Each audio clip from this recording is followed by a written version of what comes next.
Prince Harry and Meghan Markle's royal wedding was one of the most exclusive events the royal family has ever thrown. In fact, it was so exclusive that even certain guests weren't allowed to join dine with the newlyweds following their nuptials.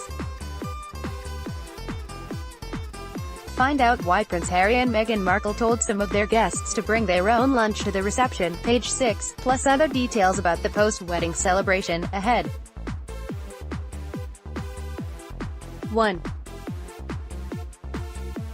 2,000 guests. Oprah was one of the 600 guests invited to the reception, Ian West, AFP, Getty Images. According to page 6, 2,000 guests were invited to celebrate the royal wedding at Windsor Castle. However, just because they were allowed on the grounds, didn't mean they were allowed to partake in certain royal wedding festivities. In fact, only about 600 people had the honor of partying with the newlyweds. The remaining guests were invited to stand outside of the chapel and watch Meghan Markle's arrival, as well as the royal couple's carriage departure. Next, the reception too. St. George's Hall. The first reception took place at St. George's Hall in Windsor Castle, the royal family via YouTube following the ceremony in St. George's Chapel. The royal couple and their selected guests met inside Windsor Castle in St. George's Hall to enjoy their first of two receptions. Next, the menu. 3.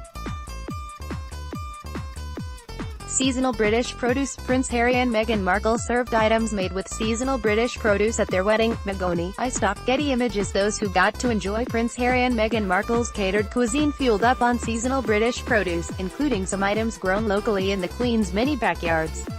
Next, how informal. 4. Bite-sized foods. Food was meant to be eaten standing up. Source, I stock. Despite being held at a castle, the afternoon reception did not call for fancy place settings.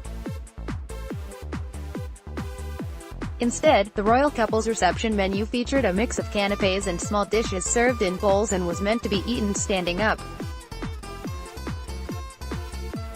Next, the cake. 5. The wedding cake. Prince Harry and Meghan Markle's wedding cake. Kensington Royal via Instagram. For their wedding cake, Prince Harry and Meghan Markle went a little rogue, compared to the traditional fruit cake served at royal weddings, and opted for a fresh elderflower and lemon cake with buttercream frosting created by Claire Tack of Violet Bakery Cafe.